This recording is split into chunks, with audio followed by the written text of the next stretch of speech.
Chose promise, chose due, amis et frères et sœurs de la communauté Bantusov. Heureux plaisir de vous retrouver pour la neuvaine à Saint-Joseph, ce chemin que nous avons commencé depuis peu et que nous poursuivons petit à petit tant bien que mal. Nous essayons de keep the pace. C'est pourquoi nous vous proposons aujourd'hui en format de podcast le 7e jour de méditation qui nous invite à entrer dans le silence. Alors, dans le silence de nos cœurs, plongeons-nous dans cette réflexion et demandons l'intercession de Saint Joseph pour nos vies.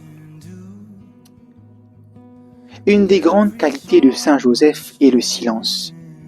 Pas un mot ne nous est rapporté de lui, à la différence de Marie dont on a plusieurs phrases et la prière du Magnificat. Saint Joseph est dans l'ombre, il travaille au service de la Vierge Marie et de Jésus. L'Évangile parle principalement de sa présence avant et après la naissance de Jésus. Le reste est gardé sous le sceau de la discrétion. Pour la Sainte Famille, on parle en ce sens de la vie cachée à Nazareth. Mais pour Saint Joseph, c'est encore plus fort. Il obéit à Dieu suite aux interventions de l'ange. C'est une qualité particulière de sa sainteté. Et pour le reste de sa vie, c'est le silence total. On sait seulement qu'il est charpentier.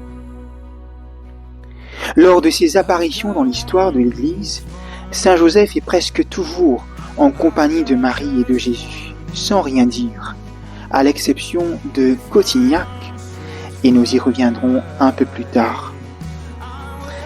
Commençons par méditer sur le silence. Comment entendre Dieu si on ne met pas un minimum de paix et de calme dans nos vies?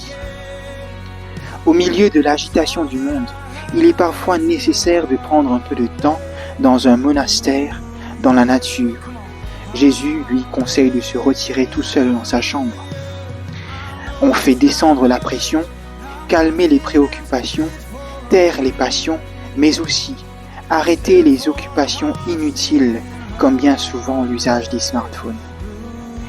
Si cela peut déstabiliser au départ, le silence est bénéfique pour nous. Le silence chrétien implique donc une certaine purification, un travail de pacification de notre intériorité. Cependant, cela ne suffit pas de faire le vide, car ce n'est pas un but en soi. Nous ne sommes pas des bouddhistes qui cherchent à anéantir toute forme de désir ou de vie en soi-même, et ainsi se fondre dans le tout. Le silence chrétien consiste au contraire à mettre davantage Dieu au centre, sans suppression de notre propre vie. La vie spirituelle consiste à faire grandir notre amour pour lui. Je cite, « Je l'avise et il m'avise ».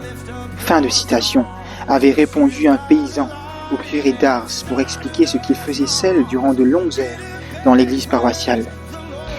Je l'avise et il m'avise. Le silence est un moyen pour aimer. Ce n'est pas un anéantissement mais une qualification. L'hôte de notre cœur honore notre demeure et la surélève. À Cotignac, un homme barbu vient à la rencontre du berger Gaspard, qui était assoiffé et se présente à lui. « Je suis Joseph. Soulève ce rocher et tu boiras. » Cela veut-il dire que Saint Joseph serait sorti de son silence? De toute manière, le silence de Joseph dans les évangiles ne veut pas dire qu'il ne parlait pas. Il ne s'agit pas d'un mutisme. À Cotignac, on peut voir dans cette intervention miraculeuse, la sollicitude du Père de Jésus pour ses disciples. Cette prise de parole, aussi exceptionnelle qu'elle soit, est en réalité naturelle et bienveillante. La bonté d'un Père pour un Fils en difficulté. Ce qui est frappant dans l'évangile de Saint Matthieu, c'est que Saint Joseph ne réagit pas négativement quand il comprend que Marie est enceinte. Plusieurs interprétations sont possibles. La plus belle est sans doute qu'il préfère se retirer en silence, dans un immense respect devant l'action de Dieu qui se manifeste en Marie, car il avait une telle confiance en Marie qu'elle ne pouvait l'avoir trahi. Elle qui était entièrement donnée à Dieu, qui s'était depuis toujours rendu disponible à la venue du Messie. D'autres interprétations existe. Nous avons le droit d'avoir des regards différents sur ce sujet, puisqu'il n'est pas défini par un dogme. Toujours est-il que Saint Joseph connaît une épreuve intérieure et que cela devait se bousculer en lui. Raisonnements et émotions contradictoires, projets chamboulés, incertitude de l'avenir. La sortie de ce combat spirituel se fait par le haut, disposé à faire la volonté de Dieu. Saint Joseph la reçoit avec obéissance quand elle arrive par l'ange. Il va devenir un père à l'ombre du Père, tout effacé devant lui. Comme au désert ou dans la solitude, nous sommes invités à développer un espace de silence pour notre vie intérieure. Un espace où nous pouvons entendre l'Esprit qui nous parle. Quand il faudra parler, nous pourrons, avec l'aide de Dieu, aller à l'essentiel. Seigneur, donne-moi d'entrer dans le silence de Joseph, devant le mystère divin qui s'accomplit autour de lui. Donne-moi le recul nécessaire sur les choses, la discrétion dans mes regards et mes paroles. Donne-moi la paix intérieure pour entendre le murmure de la brise légère qui vient de toi. Je te le demande par l'intercession de Joseph, ton fidèle serviteur. Je vous salue Joseph, vous que la grâce divine a comblé. Le Sauveur a reposé dans vos bras et grandi sous vos yeux.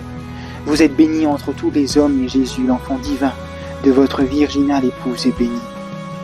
Saint Joseph, donné pour Père au Fils de Dieu, priez pour nous dans nos soucis de famille, de santé et de travail, jusqu'à nos derniers jours, et daignez nous secourir à l'heure de notre mort. Amen. Frères et sœurs, merci de votre écoute. Merci de prier avec nous l'intervention de Saint Joseph. Merci de poursuivre ce chemin avec nous. Et nous vous donnons rendez-vous demain pour le 8e jour de méditation dans cette neuvaine. Accueillir l'imprévu dans sa vie. Sur ce, bonne semaine à tous. Soyez abondamment bénis. Au revoir.